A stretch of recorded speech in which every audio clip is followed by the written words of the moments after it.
recorded part para sa mga students no na hindi maka-attend today or may mga important matters na umrapon no. So I will record our class no every time na mag-online kita.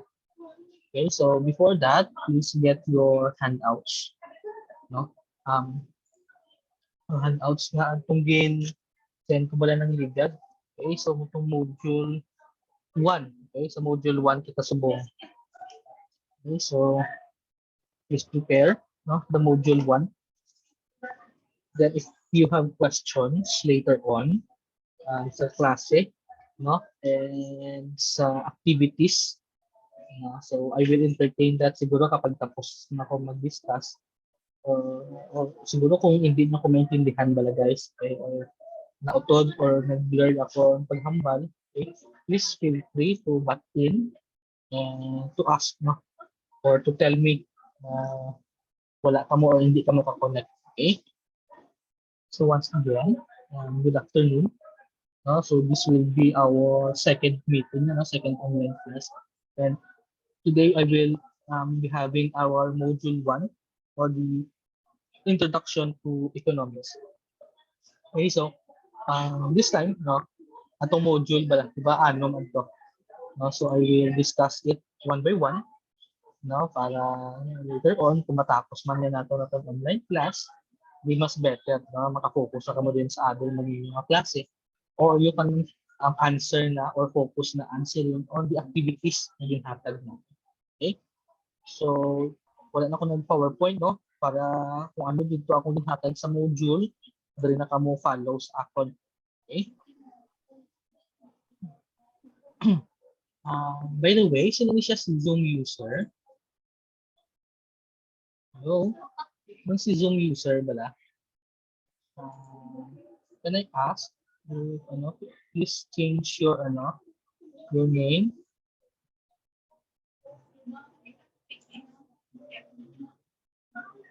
Please change your name, no, para balaan natin. Listen ko.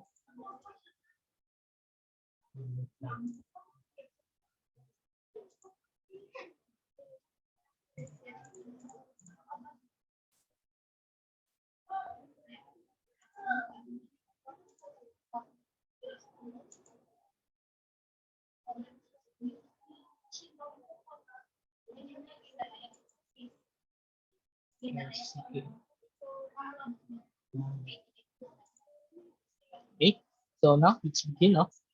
The module 1, introduction to economics. Okay, so this module is about the introduction of the economics. The students will learn basic knowledge of economics and help them understand its importance. So this will also include discussions about the GDP and the key factors affecting the economy. And by the way, guys, we are only allowed so 30 minutes online class. So i-include ko lang din ang mga most important things na para sa aton na klase na magiging helpful man sa inyo later on. Okay? So at the end of this module, you will learn about understand the concept of economics, the concept of the gross domestic product, and what are those key factors that affects our economy today. Okay. So the content will be, of course, the definition of the economics, the GDP, and the key forces. Okay. So we proceed now to the formal class. So let's begin on the definition. What is economics? Ano ba lang yung economics na ginatawag? Okay. So economics now is a very broad subject that covers everything from global growth, which is macro, meaning macro, go more on a bigger perspective, a wider perspective of economics, and also up to the price of the apples, ang pinaka-basic commodity na ginabakal naton, ginabakal ninyo, mga basic needs naton to a local supermarket or ang ginatawag na microeconomics. Okay, so ang economics daw, duwa siya ka concept, it's either a macro or a worldwide or a bigger perspective of economics, while there is also a microeconomics that focuses on the small perspective, no, pinaka basic na perspective, right? So economics daw, no, is about how we make decisions, okay? Given that we can't have everything. For example, tumo as an accountancy student, you make decisions, no? May ara ka mo 200 pesos. So andun nyo na bala inyong 200 pesos. No, ibakal nyo bala load mag-attend sa online class or ilagaw nyo, no? Or mabakal ka mo mahal na coffee, no? Or ibakal nyo na para magbakal sa inyong accounting na libro. Because it's part of your investment also. So on economics, no, is the study of how individuals, businesses, and government make decisions and trade-offs in the face of scarce resources. Okay? What does it mean? Kita as human, no, we have unlimited needs and wants. Unending ato needs, unending ato wants, no? But our resources in terms sa earth, no, sa aton world, no, the resources is scarce, no? It's very limited. Okay? It means nga hindi niya kaya i-accommodate, no, ang aton tanan nga needs, ang aton nga unlimited needs and wants. Okay, so dara mo sulod sa economics because it will allow you, no, to have some knowledge on how to manage that scarce resources para of course ipanagtag, no, o ipang-distribute sa aton tanan, no, ang isang economics. Okay? Now let's proceed, no, sa what we call a GDP, no, a GDP or the gross domestic product. Of course, some of you, no, have already heard it, no.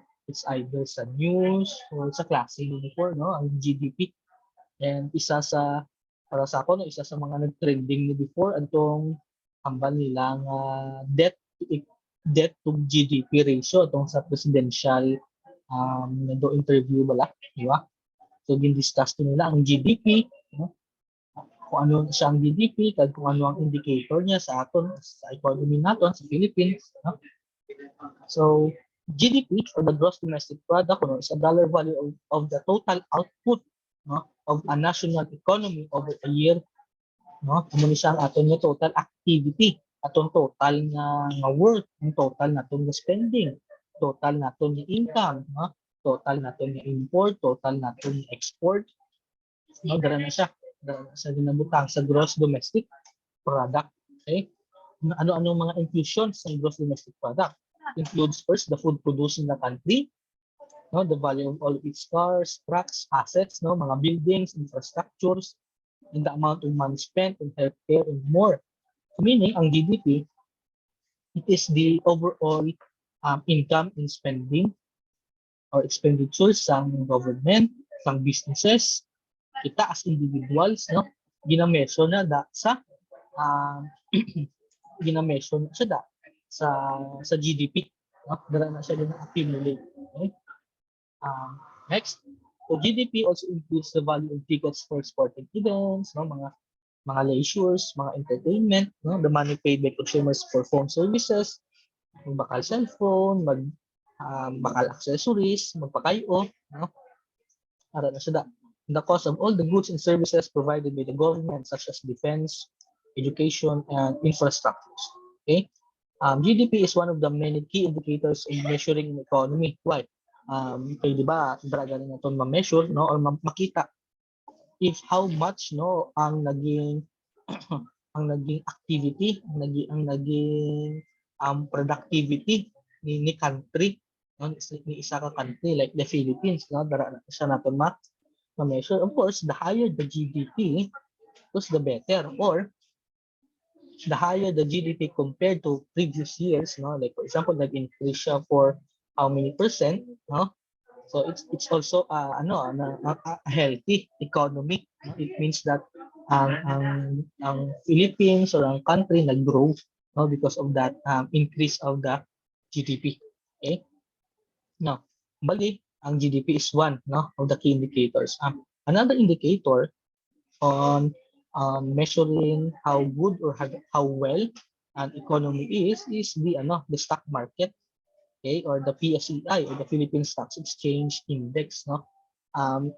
Kitungod, if no sa mga wala kabalo what is a Philippine Stock Exchange, dara na siya ang mga big companies, no, ang mga conglomerates, ang mga multi-million dollar companies, no, dara na sila naga it's like the mediator, no, of selling their stocks, no. And of course wala naman sa inyong accounting, that is measurement, no, on how well a company is based on its shareholders equity, di ba? Okay, so example nga ng last time during the COVID period, no, before the COVID, ang aton PSEI, yung aton Philippine Stock Exchange, yung value na siya up to 8,000, no? Pero during the pandemic, nag-down na siya up to 6,000. And that's the reason why, no, because of that pandemic, di ba, ang economy is manubo, okay? And makita mo na siya sa PSEI, kay tungod pagnubo sa economy, nagdubo man siya dayon. Okay? Next, itong hambal ko kagina, no, ang sa debate ng Ligad, no, sa presidential interview, no, mention nila about the debt to GDP ratio. Okay? When we say debt to GDP ratio, it is the measurement on how can a country, no, can pay off its debt, no, or its capacity to pay off its debt, no. So as of now, though galabot by do 50%, more than 50% ang debt to GDP ratio, which means that half of ang value ya sang GDP, no, it's like tunga lang sa total naton na utang. So amo na siya kadugay, no, on ang kadako sang utang naton, siyempre mas madugay siya naton mabayaran because of that ratio, no? Okay, so let's proceed. The key forces, no, shaping today's economy. The first one is the technological change. No? When we say of technological change, no, it means that of the technology, di ba? No? It is the progress, no, technology sa society, sa economy, di ba? Compared sa before, di ba? Mga upgrading sa machineries, upgrading sa equipment, aadra siya na bilong. And hambagan nila kung sino man ang mga countries na maka-advance, maka-progress, no, rapidly sa technology, muna sila ang mga magiging leaders later on, mga country leaders later on, no. Kung sino na ang mga grabe ang technological advancement, no, ang mga technological changes in terms of their military, in terms of their economy, in terms of their production, amo na siya ang malid later on sa mga leading countries. Okay, so the forward progress of technology and science is the primary force of economic growth. Okay, so kaya kung mas madasig or mas manami ang technology in terms of sa mga factory, no, mas high-tech ang machineries, mas high-tech ang equipment. So it means na mas madamo sa nga ma-produce ng product, mas madapig siya makaproduce ng product, yung mas madamo sa mabaligya, di ba? So kay mas damo siya sales, mas dako ang economy, mag-contribute siya dako, no, pag-abot sa action nga GDP. Okay? From the development of electricity, no, steam engine, automobiles, computers, which is among doon nag-change din, no, ng computer. Okay? The internet, siya ang pinakadako mga contributor sa technological change, no, sa bilog na kalibutan. Okay? And as of now, no, ara kita sa ginatawag na industrial evolution 4.0, no, o ang ginatawag na nila nga Internet of Things, no. Internet of Things meaning kung mapansin niyo, di ba, ang mga gadgets subong, no, ga-connect na sa internet, ang mga, no, makita ko mga washing machine ga-connect na sa internet, mga relo ga-connect sa internet. So amo na siyang natawag na Industrial Evolution 4.0. All of the things, all of the equipment na may ara sa subong is mostly connected, no, sa ginatawag na internet. Okay? So an improvement in knowledge, it increases the quantity and range of goods and services that the economy can deliver. Ito nga ba kung yun na. The better the technology of a factory is, syempre, the more goods and services it can create. That's why it's very important in technological change. Okay? So another key factors that affects our economy is the globalization. For sure, nabatian nyo man yung globalization. O nabasa nyo, o nakita nyo sa internet, o na-lecture nyo na before, no? So when we say of globalization, it is the increased exchange of goods, services, ideas, and people, okay, across the globe. To greater extent, across the globe. For example, ang Jollibee, di ba? Jollibee is a local product ni Philippines, di ba? Filipino nag-create sila sa Jollibee. Pero kung tanawon mo, may mga Jollibee na sa Amerika, may Jollibee na across sa mga Eastern countries, mga Europe, di ba? May mga anak na sa Jollibee dito. So it simply means na ang product, ang product natin, ang local product natin, may ara na siya sa impact across the globe. May ara na siya sa parang branding na halin sa Philippines, sa globalization. And because of that globalization, may ara kita mga increase sa quality, ang competition niya subong, it's more on quality, it's more on the quality of service, muna siya. And because of that globalization. Okay? And lastly, ang financial markets. Financial markets, it includes the banks, it includes the stock market, nakabal kapag-lina, it includes the brokerage firms, mga real estate developers, so that's sa financial markets, no? So when you say financial markets, it's the part of the economy connected with borrowing, investing, mag-invest, or transferring of money. The financial markets, the financial system includes the stock market, where investors can buy and sell shares of stocks, of certain companies. The residential mortgages, mga utang sa duta, utang sa magbakal-balay, mga mortgages na siya. And financial market also includes banks, brokerage firms, mutual funds, and credit card providers. Okay? So, liwat, tatlo, ang technological change, globalization, and financial markets. Okay? So far, is there any questions before ko mag-proceed sa activity ta? Guys, may kumangkot?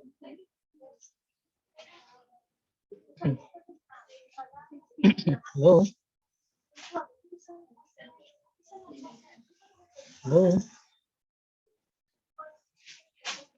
Hello?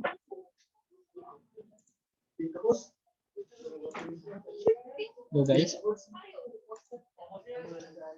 Itiyan niyo ko. May pamangkot?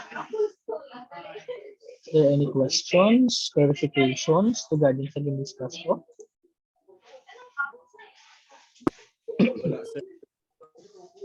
Sure?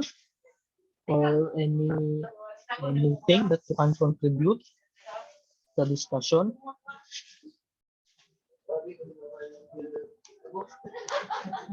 Ay? Sure ka mo? O base tulog na kamuda?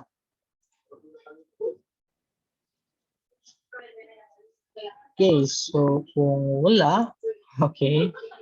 So let's proceed sa activity. Explain ko lang ano ang umrahon or base ganun iba nakaubra na, so it's good na mas kaya paano nakaumpisa mo. So for my activity, I want you to research about the economy of the Philippines, number one. Research the economy of the United States of America or the US. And I want also for you to research about Chinese economy. Okay?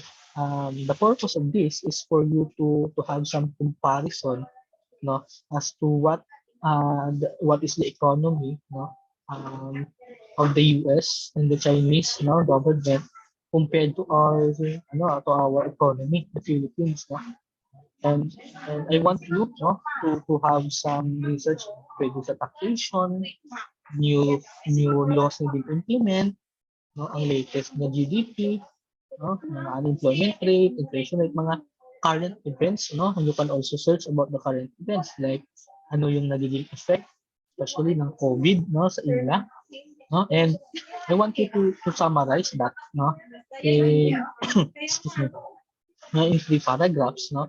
And you have also to state your reaction, no? Kung ano ang mahambal nyo, ano bala ang ma-comment nyo, no? Sa article na. And make sure na ang article na i-point out nyo guys is inang legit, no? Legit na mga um, news, no?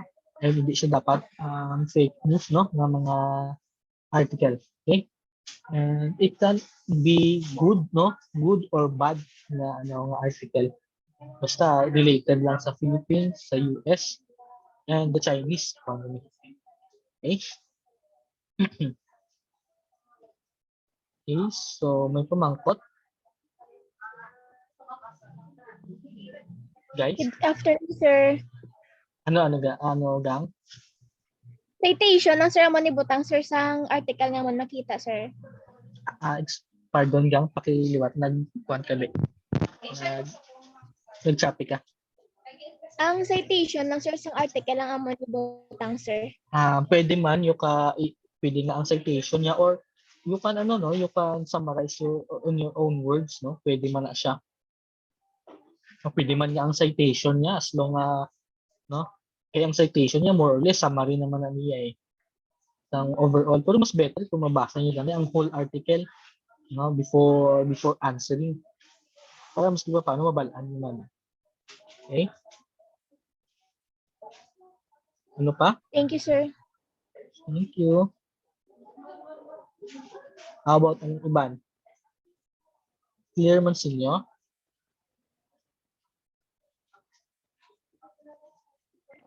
Hello? Yes, sir.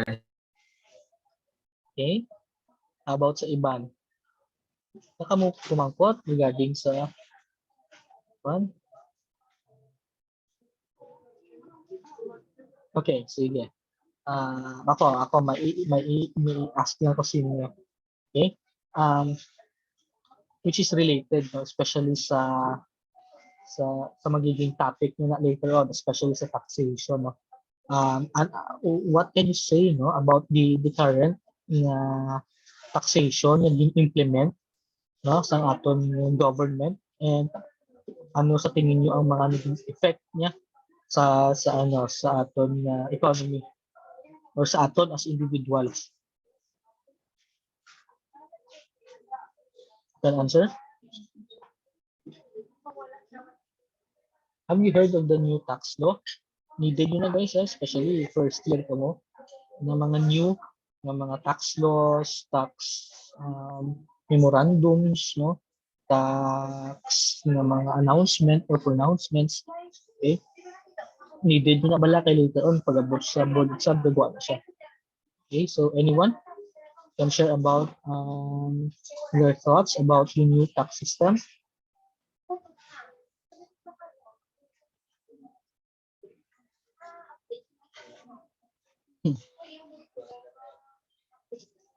Oh, I did.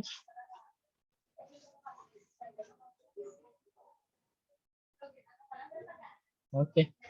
Sige. Okay, so kung na questions, no, or clarifications, right? So, sige, see you tomorrow, no? Management science for tomorrow. Okay. So, thank you. Can you open your camera lang para makita lang kamo for the screenshot? Ay.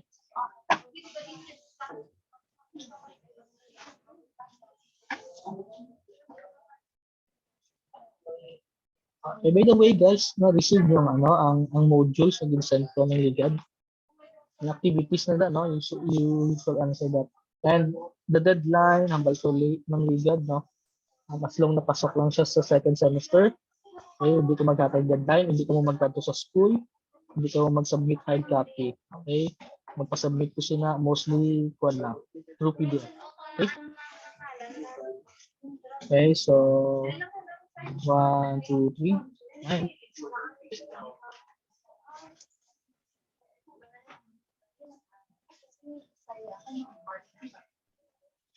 Okay. So see you tomorrow for our management science meeting. Thank you. Thank you, sir. Thank you, sir. Thank you, sir.